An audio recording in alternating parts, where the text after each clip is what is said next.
Welcome back to the Restaurant Growth Accelerator. I am your host, Andrew Scott, multi-unit owner for almost 20 years, and now we help restaurant owners increase their sales, increase their freedom with their time, and also put more money in the bottom line. All right, what we're covering today is we had some questions that came up. So I've got some questions here that came up from the email I sent out asking what questions people had and want answered. So let's dive into it.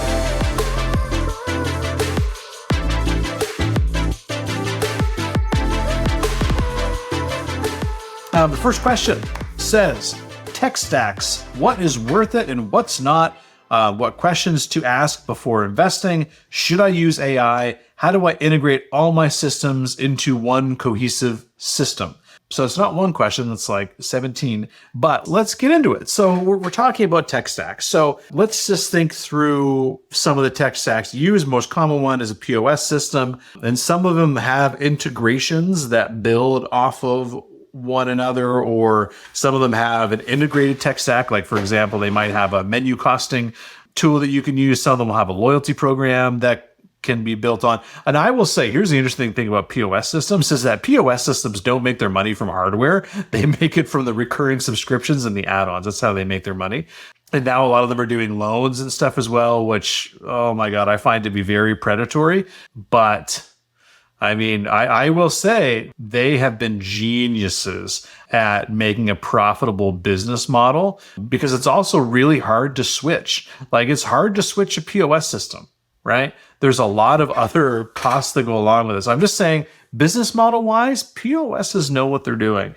And they know how to extract as many dollars from you as possible. So the question is it going to be worth it? But let's take a look at this. So, that's one tech stack. So you can add things. A lot of people use things like they could use an integrator for online ordering platforms. There's a few different ones out there where all of a sudden all their online orders go to one spot. So it just makes it easier for the staff. So there is that. Maybe they might get rung into your POS instantly, which is a big benefit. To me, that's something that we use. I always thought that was great. Just it made it simpler, and we didn't have to punch into the POS or have multiple little things we had to look at. So I thought that was good. So that was one thing. Other tech stacks are things like menu costing softwares and tools. There's that. Some people are using like phone answering services. Some people are like, there's so many different tech stacks and different things you can do. So here is my rule of thumb, because again, even with our clients, like, we have tools that we help them use. And we even have a tech stack that we help them with from a marketing perspective, which helps them send emails, text messages. We can build landing pages for, website offers, and we help build ads and do all sorts of stuff. And then that's like in addition to what we do on the coaching side. There's something we added on that we help them with, because, we ideally want to be like a one-stop shop for restaurant owners where, we help them with all of their problems. We don't sell POSs or give loans, though. I will say that. But anyway, so I guess my biggest rule when it comes to softwares and things like that is the best software is going to be the one that you're going to use, right? And so here's what I know. I know that there are softwares out there that are really, really great, but if you don't use it, it's not really going to work. So that's the question you have to ask yourself. Like, am I going to use this? Is it going to be good that way? So let's just take like a menu costing software. What most people don't understand is that these things cost like $300-400 most of the time. And they take on average 6 to 8 weeks to set up, because you have to input all of your recipes. You have to input all of your products. You have to do a lot of stuff. So it takes like a long time to set up. And then, you're getting charged that money.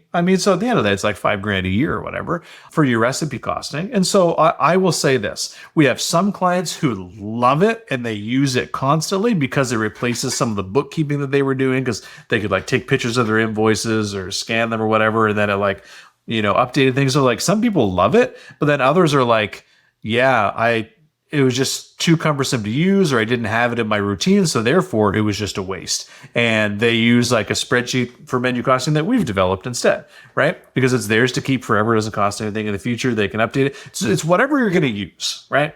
And I will also say that the tech stacks that you can get The ones that I like are the ones that will also solve a problem in the business. So I'll give you an example.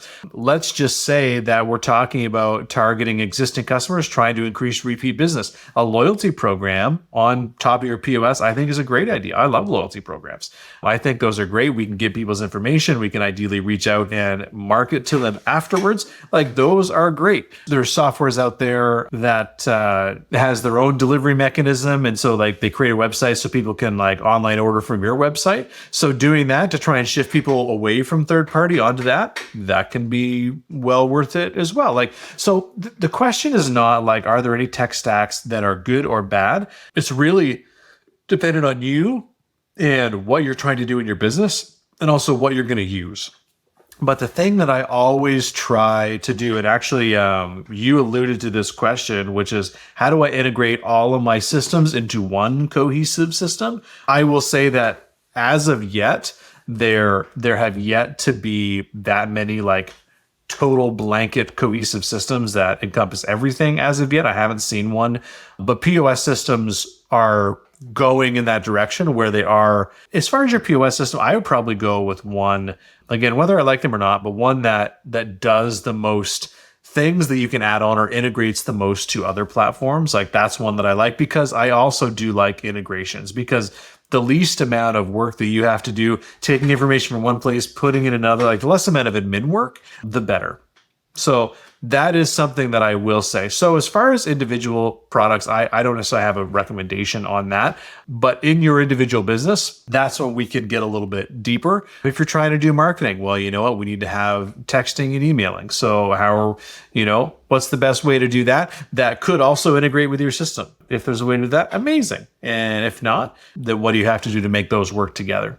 So there's no individual right or wrong answer. It's more about what am I going to use and what's going to solve a problem in the business. Because if you have a software that's sitting there for a couple $100 a month that you never use and it's not solving a problem in the business, then don't continue to have it.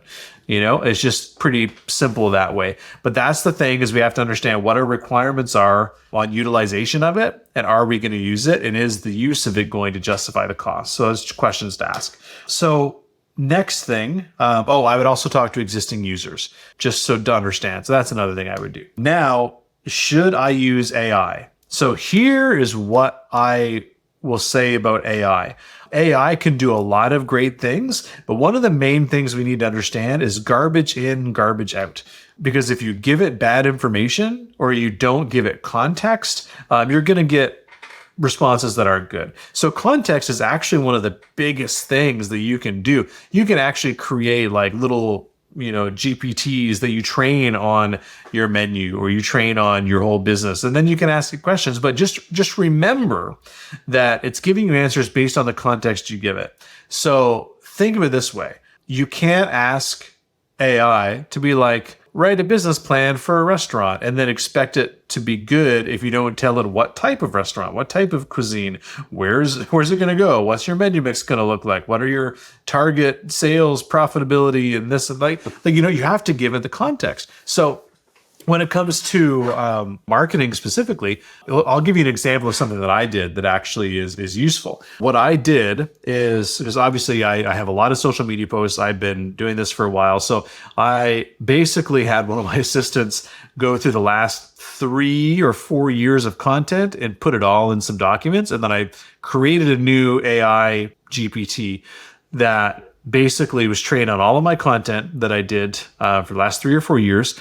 And I went in, I'm like, all right, hey, give me 10 new ideas for social media content. And it goes back through all the things that I did, and it spits out some stuff that is more similar to what those are, slight variations of what I've done in the past, because it knows my voice. It knows the stuff I talk about. I've got 3 to 4 years of data there. So it can give me some pretty good information because it has some pretty good information. So that's really what you want to feed to it. So AI can be extremely useful, but what you have to understand is you also have to evaluate whether the information you're getting back is good or bad. We can't rely on AI to do the thinking for us. We have to understand that we are we are engaging a tool that can go and do a bunch of things. It's almost like you would ask one of your employees to go and research something and then come back with that information. We have to say, okay, is this information actually good? Is this what I was looking for? Can I base my decisions off that? So you have to do that, right? You have to understand that you have to evaluate what's coming back to you and not treat it as thinking for you. There's just a tool that you can use. And so if you haven't used AI, I think there's a lot of uses, and we actually have our coaching team is using it quite a bit with our clients. But the thing is, you can't let that, it's not there to run your business. It's not there to be a manager of your business. It is a tool that you can use to help you perform better. But you also need to know what you're looking for from it and how to use it. That actually might be a good podcast episode for me to do, just on how to use AI in restaurants. So actually, I'm going to write that down right now. How to use AI in restaurants. Okay. All right. Future podcast episode. Sweet. All right. So let's head on to the next question, which is marketing. Should I outsource or keep in-house? So that was the first question. The next one was how to create great content myself easily. What do I look for when outsourcing an agency? So should I outsource or keep in-house? Hey, real quick, if you're a multi-unit restaurant owner or you're looking to become one, I've identified the 3 deadliest mistakes that are killing most restaurants right now. And more importantly, I'll show you how to avoid these exact mistakes. Just grab my free copy of the Multi-Unit Restaurant Playbook by going and clicking on the link in the description below. Inside, you'll discover my proven system for building a restaurant empire that runs on autopilot and the mistakes you must avoid if you want to stay profitable and scalable. So get the free playbook and transform your business today. So most people outsource their social media when they either don't know how to do it or they don't have time to do it. And so I guess my question would be, if you don't know how to do it, you can learn. Like, there are places to go and learn. There's courses you can take. You could even just look around at what other really popular accounts are doing and just do what they're doing, right? So you can learn. That's 100% possible. And if you can't do that, I have no doubt in my mind you have some younger people on your team that are probably pretty good at social media, images, video, stuff like that. Pretty sure that there's some folks on your team that could do that for you and that could be good. But what your job would be is to set up a system where you can then help guide them on things like the content you want to talk about. Well, you got to show them what you're looking for and then evaluate whether they've done that. And then you also need to evaluate the results. There's ways to do all of that. It's actually not that complicated. It just takes a little bit of work to do it. But if you don't have time, which is the second thing, here's the question I would ask you. I would ask you, what else is more important in your business than being the head of the marketing for your business? Because if you don't market your business, who else will, right? Nobody. So your general employees aren't marketing your business. And if you are doing frontline shifts and so you don't have time to do marketing, well, then that's the problem to solve in your business, right? So that's usually where people think, oh man, maybe I should hire an agency. And I will say that agencies can be good, right, if they actually produce results. And here's what I've learned is that the same with any business. There's good restaurants, good bad restaurants. There's good agencies and there's bad agencies, right? Because the agencies, they might have a framework to do, but they also have a bunch of people working with them. I have always found, like, social media agencies specifically, they still come to you to get the content that they need to put out there. And they come and they design the posts and they do the easy stuff like that. If they're coming in and taking pictures and getting content like that, I'd be more on board with that because that takes multiple things off of your plate. But sometimes, they'll just be like, yeah, what kind of stuff's coming up? And I'll just design it on Canva and put it up there. I'll do an AI design and give it to you. Usually the amounts that are being charged for that are not worth what's happening unless they have a proven track record of growing a social following and actually driving a proven ROI. Because at the end of the day, if you're taking something off your plate, let's say a creative agency that's just doing social media content, let's say they're $400 or $500 a month. Again, I've heard wildly different price ranges. Let's just say $400 or $500 a month. And I'm like, what if you paid one of your employees $400 to $500? You could get quite a bit out of them. They're not going to be as efficient as the agency, but for $400 to $500, like, man, like you could probably get quite a bit of stuff out of, an employee, and they might love doing it. So we just got to think about that. What's going to make the most sense for that? So that's the social media side. Now, how to create great content myself easily? Well, here's the thing. We have to look at the term easily, because like anything worth doing, isn't easy. But how do we systemize it better? Great question. So I have a framework that we typically use around like social content. And it's split up where, one day of the week we're posting something on product. The next we're posting something about our team. Next we're posting something that's more of a special or something designed to like get people in. So we just have kind of a rotation of content that we go through, and we just plan out a month in advance. And we think about, okay, what are the upcoming holidays? What are the upcoming things that either we need to celebrate or post about, or where we can do something to try and drive business with. And so we literally plan out a month in advance, and then we figure out, okay, well, what kind of images or things can we do? I like to batch film content or batch get photos. So you're like, hey, for this day, for 2 hours, I'm just going to be like taking little videos of every plate that comes out. I'm going to take images of every plate that comes out. I'm just going to like take images of the people that are working that day, or little videos about whatever. And so you can do that. And so literally you could have, once or twice a month where it's dedicated content time. That's usually the thing. Because here's what I've noticed is that if social media is an afterthought, if you're like, oh man, what should I post today? And you're always trying to figure that out, it's going to be difficult. I always like to set aside a few hours and, hey, we're going to get all the content done. Actually right now I'm filming like 3 or 4 podcasts in a row, because I'm like, I've got a few hours. So let me just like rip through a few of these, right? So I'm batching this, and then I'm going to go work on a different project. And so as a business owner, you should be able to set your schedule up so that you can do that. So let's do that. And then next thing, let's go and let's design all the posts and schedule them. So like I've got 2 weeks scheduled in advance, so you don't have to think about it. And so if you block your time like that, or have someone else that you can delegate this to in order to do that, that's your best kind of bet right there. Because it's not that the work ever gets easy, because in a perfect world, be like, yeah, AI, do all my social media content for me, which you could do, but you're still going to have to then go post it and upload it and blah, blah, blah, blah, blah. But then you're also going to know whether it's actually working or not. So that's the other part, is the evaluation. But at the end of the day, batching your time and creating a process will make it easier. Because it's always going to be harder to be like, oh man, like just remembering to take a picture of that thing in the moment when you're in the middle of a rush and you're trying to do 10 different things. You have people asking you questions and stuff like that. That's going to be harder, because not everyone, like generally as restaurant owners, we're more operators often. And so we don't think with our marketing hats all the time, unless we force ourselves to think with our marketing hat. So that's kind of what I would do. And so the last question was, what do I look for when outsourcing or an agency? I would look at, their cost versus what the ROI is. So that's always, at the end of the day, like whether you keep it in-house or outsource it, what I'm always looking for is what's actually going to be the best for the business. Because if I have to outsource to an agency, but my ROI is going to be 2 or 3 times what it costs, then it's not a concern for you, right?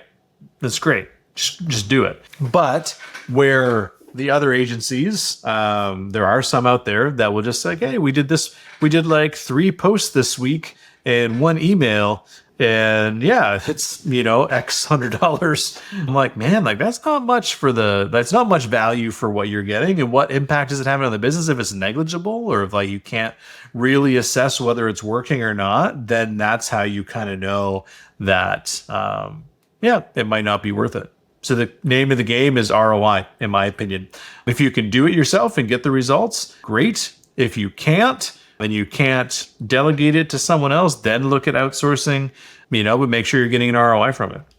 It's the main thing to look at. Perfect. So next question up, how to maximize my restaurant to keep the dine-in experience at its fullest while still attending to third-party revenue streams, drivers hindering the vibe, timing making dine-in guests way longer. Well, so basically what you're talking about here, and let's look at it from like a quick service versus a full service restaurant, is it all comes down to the system. Because at the end of the day, like what you're saying is you're like, yeah, I have too much business at one time, and therefore my service is suffering, right? So, I mean, the driver thing, if they're ruining the vibe, Well, you have a designated place for them to go. Like I've seen restaurants that do a lot of third party that are like, yeah, drivers line up here for your orders. They have a segmented place for them to go. That's a thing. In my restaurants, we basically, we would have, we would obviously aim to have the orders ready before they got there. Sometimes that wasn't always the case. So we actually just asked them like, hey, just like go stand over there and we'll call the order number out when it's ready. So that's something we would do. So that way it didn't impede the flow of our customers and stuff like that in a quick service environment. So that's something we would do. But in the essence, what you're saying is like, hey, it's too busy. How do I prioritize one over the other? And I would say if there are periods of your business where you are so busy with third party, like maybe you need someone that would handle it. So an example for us, we would have people that only worked on our in-store customers, and we'd have one person that only did online orders, and that was their job. And they would go, and that was their only response. So it didn't really slow down. We just added a person who only handled the third-party orders. Now, that may not be something that you could do. Maybe you just slot it in with, your regular order flow. But then understanding that, hey, if it is busier with third-party, maybe you need to adjust your staffing accordingly. Or maybe it's a system that you need that's going to be better. Because that's really the thing. Because the same thing. We used to get these things back before third party. We'd have people complain that, they didn't have it. And like, oh, we got so slammed and our ticket times shot through the roof. And, customers were unhappy. They weren't complaining about, third party at that point because it didn't exist, but they were complaining about just too much volume at one time. It's fundamentally the same problem, right? There's just too much volume for that one time, and you're worried about, dropping service in one area and other. So it comes down to the system that you use, right? It comes down to the staffing, the preparation, and it comes down to executing the system is ultimately what you need to do. So, and I don't know whether you are a full serve or a quick serve. I'm guessing full serve. So, the drivers thing, yeah, I would segment them and like, hey, go over to this section so you don't interfere with other stuff, the vibe that way. But from a kitchen perspective, yeah, I don't think you should prioritize one over the other. Like, I think it just should be like we need to have a better system. Maybe there's, whether it's, somebody packing up the order for, like, maybe you have someone that's designated for to go and third party. Like I've known a lot of businesses that have enough volume that they have someone that's just their job. Their sole responsibility is managing. Like once the kitchen produces it, their job is packing it, making sure it gets to the driver. Same thing for to-go orders. That might be a system that you need to put in place to make sure that happens. Because like, here's the alternative. The alternative is like shutting your hours off during those peak periods. That's not really what you want to do because you're turning away business, right? And you don't want to turn away business. So the question is, how do we better handle the business we're getting, right? So it's not a question of anything other than how do we handle the volume, right? And what system do we put in place? And so without really knowing your specific setup or how you're currently doing, it's really hard for me to assess that. But that's the problem that we're trying to solve, is rather how do we handle the volume that's coming in because we're not handling it well at the moment. And there are always going to be times where the volume goes above what you're expecting. That happens. But one thing I want to make sure you do is when you're scheduling, make sure you account for your third-party sales, because I've had a few clients that they would come in and they keep their third-party sales separate.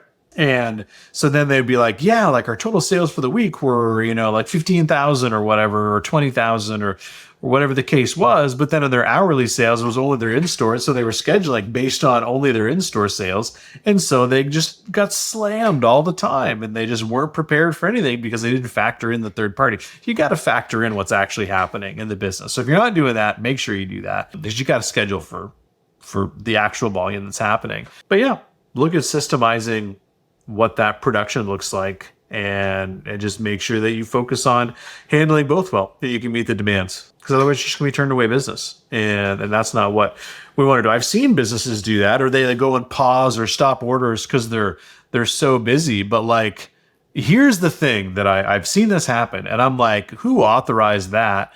Because would we authorize someone to go and lock the door on customers? No, never. We would never authorize that. So I used to get a notification on my phone if one of my staff ever tried to like pause new orders or whatever. I got a notification and I was on the phone pretty quick with them being like, why did you do that?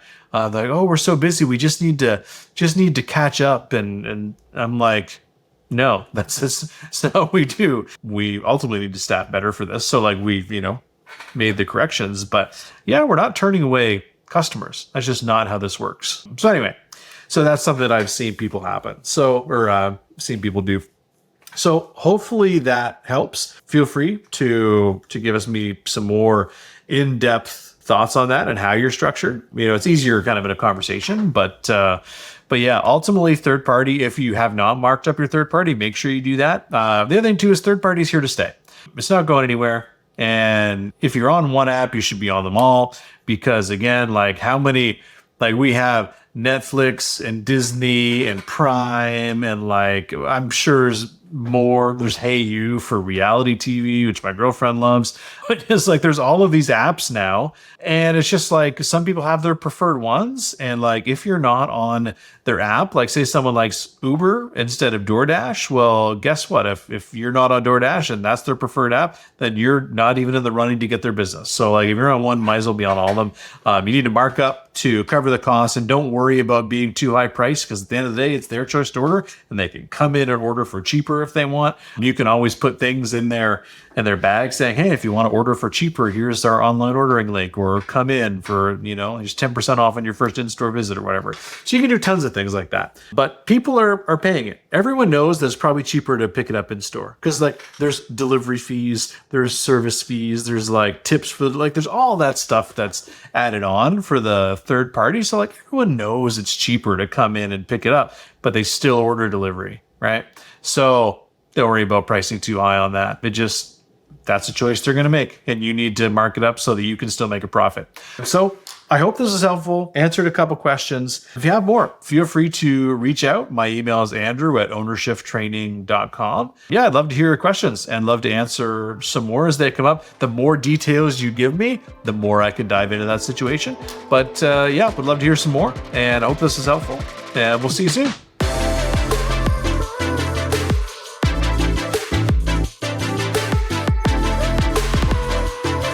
This episode is brought to you by Ownership Training, where we help restaurant owners increase their profits while spending more time with their family.